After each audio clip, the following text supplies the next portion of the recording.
नमस्कार. लक्ष्मीच्या पावलांनीमध्ये आपल्याला एक मोठा आणि जबरदस्त असा ट्विस्ट पाहायला मिळणार आहे. इथे स्वामीनाथन सर नयना आली नाही म्हणून फोटोग्राफर्स आणि त्यांच्या सिक्युरिटीवरती चिडचिड करत असतात. अजून ती मुलगी आली नाही, तुमचं फोटोशूटही सुरू झालेलं नाही, वेळ काय झाली आहे माहिती आहे ना, या सेटअपवरती किती खर्च केला आहे एवढंही लक्षात नाही का? आजचा दिवस गेला तर खूप मोठं नुकसान होईल आणि या फोटोशूटला होणारा खर्चही वाया जाईल आणि मला ते परवडणार नाही, असंही स्वामीनाथन सर त्यांच्या सेक्रेटरीवर चिडत असतात. आणि तितक्यात कला आद्वेक म्हणतात, काय झालं सर? आणि मग स्वामीनाथन सर त्यांच्यावरती चिडतात. मी कधीच विचारत होते, मला नाही ना, आली नाही, तुम्हीही मला काही उत्तर देत नाही. मग आद्वेकला विचार पडतो, हे असं का बोलताय? तेव्हा कला त्यांना विचारू लागते, नक्की काय झालं आहे? तेव्हा सर सांगू लागतात की नाही ना, प्रत्येक तुमच्या मीटिंगमध्ये मला येऊन भेटायची आणि मला दरवेळी म्हणायची मला काम द्या, मला मॉडेल बनवा.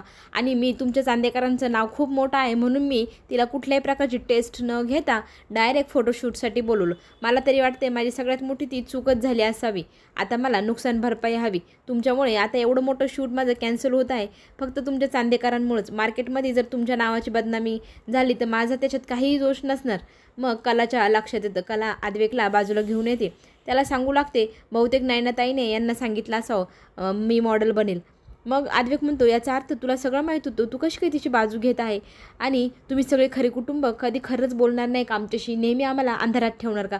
तेव्हा ती म्हणते, हे बघ, मलाही आत्ताच कळलं आहे स्वामीनाथन सरांकडनं की ती मॉडेलिंग करण्यासाठी इथे त्यांना वादा देऊन बसलेली आहे, पण ती आत्ता आली नाही. याचा अर्थ म्हणजे काय, मी पण तिच्यामध्ये सामील आहे असं नाही. मला चांदेकरांच्या इब्रतीचा आणि त्यांच्या प्रतिष्ठेचा प्रश्न वाटतोय. मला आपल्या आबांचं नाव खाली गेलेलं आवडणार नाही आणि चांदेकरांची बदनामी होणं हे आपल्यासाठी खूपच धोकादायक आहे. मार्केटमध्ये जर कळलं चांदेकर इतके खोटाडे आणि अविश्वासी आहे तर सगळीकडे त्या आबांच्या नावाची बदनामी होईल आणि मला ती आवडणार नाही. आबांचा मान खूप मोठा आहे, आपण तो जपायला हवा. आता आपल्याला ही परिस्थिती सावरायला हवी. आपल्याला ऐन वेळेवर त्यांना मॉडेल आणवूनच द्यावं लागेल, म्हणजे ही परिस्थिती आपल्या कंट्रोलमध्ये येईल. हे सगळं काही आद्वेकला ऐन टायमावरती कला समजावून सांगते आणि तो तयारही होतो. तो स्वामीनाथन सरांना जाऊन लगेच सांगतो की आम्ही लवकरात लवकर तुमच्यासाठी मॉडेल अरेंज करतो, तुम्ही अजिबात घाबरू नका आणि चिडचिडही करू नका, तुम्हाला मी वादात करतो. असंही आद्वेक आता स्वामीनाथन सरांशी बोलू लागतो आणि तो लगेचच त्याच्या सेक्रेटरीला फोन करतो आणि तिला सांगू लागतो, हे बघ सानिका, आपला इथे खूप मोठा प्रॉब्लेम झाला आहे. इथे येणारी जी मॉडेल होती ती ऐन टायमाला आली नाही. आपल्या ऑफिसमध्ये जे नंबर्स आहे ना, त्या नंबर्सवरती तू फोन कर आणि कुठल्या अजून छान छान मॉडेल आहे त्यांच्याशी कॉन्टॅक्ट कर. लवकरात लवकर जी इथे पोचू शकते त्यांना तू इथे पाठव, असंही आद्वेक आता सानिकाला सांगतो. आणि सानिका लगेचच त्यांना हो म्हणते आणि शोधते मी सर, सगळ्या मॉडेलचे नंबर आपल्याकडे ऑफिसमध्ये आहे असंही ती म्हणते. मग ती सगळे नंबर शोधू लागते.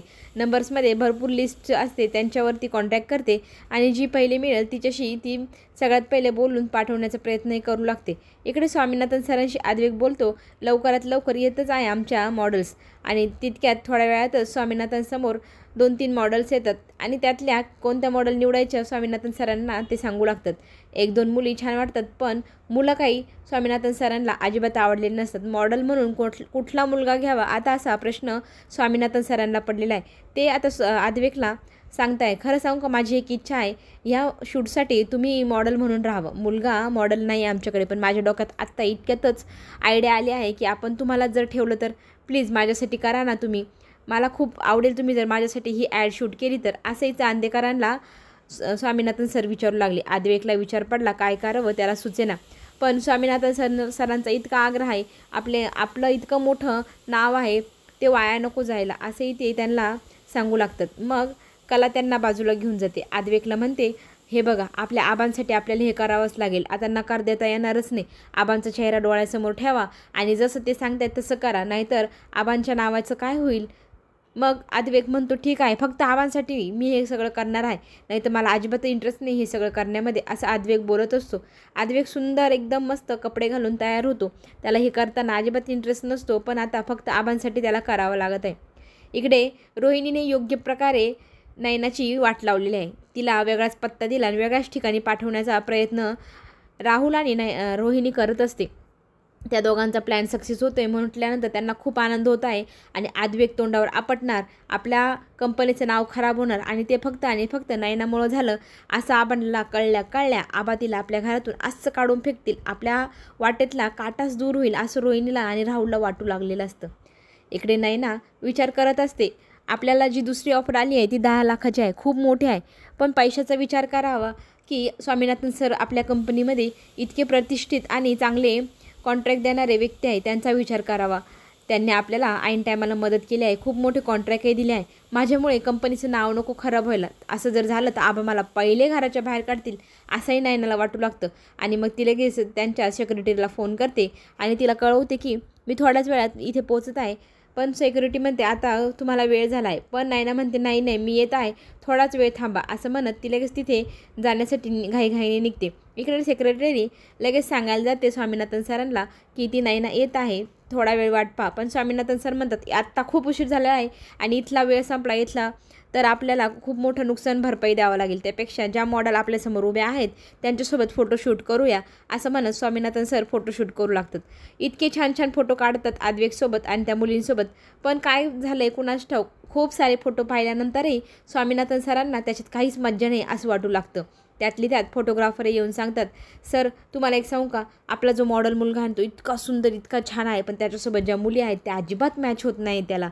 मग स्वामीनाथन सर म्हणतात जसं मला वाटते तसं तुला पण ना, आणि सेक्रेटरीलाही विचारते तुला काय वाटतं, तीही तेच उत्तर देते, कुणास ठाऊक मला ना आता प्रश्न पडलाय काय करावं. मग स्वामीनाथन सर म्हणतात त्यांच्या बायकोलाच जर आपण घेतलं तर. कलाला ते बोलवतात, कलाला म्हणतात कला माझी एक इच्छा आहे की आता मॉडेल मला दुसरे आवडतच नाही, तुमचा चेहरा सरांबरोबर खूप छान छान मॅच होईल असंही ती सेक्रेटरी म्हणत असते.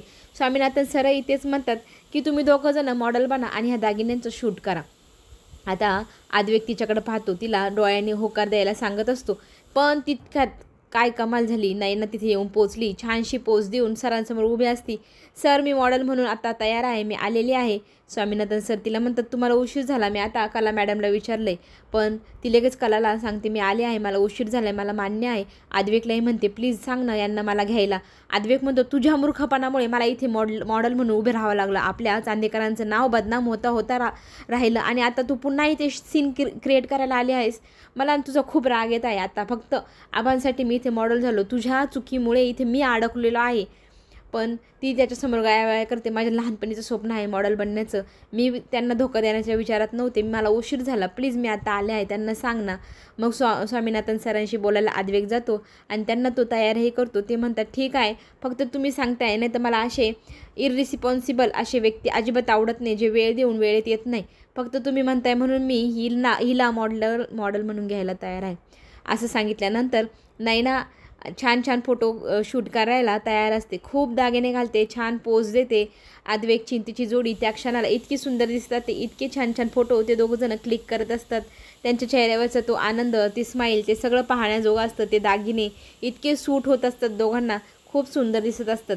आणि ती परिस्थिती नयनाने हुशारीने सावरून घेतली. खरंच नयना ह्या वेळेला हुशार ठरली, कारण तिला माहिती होतं आबांना जर कळलं तर आबा तिला घराबाहेर काढतील.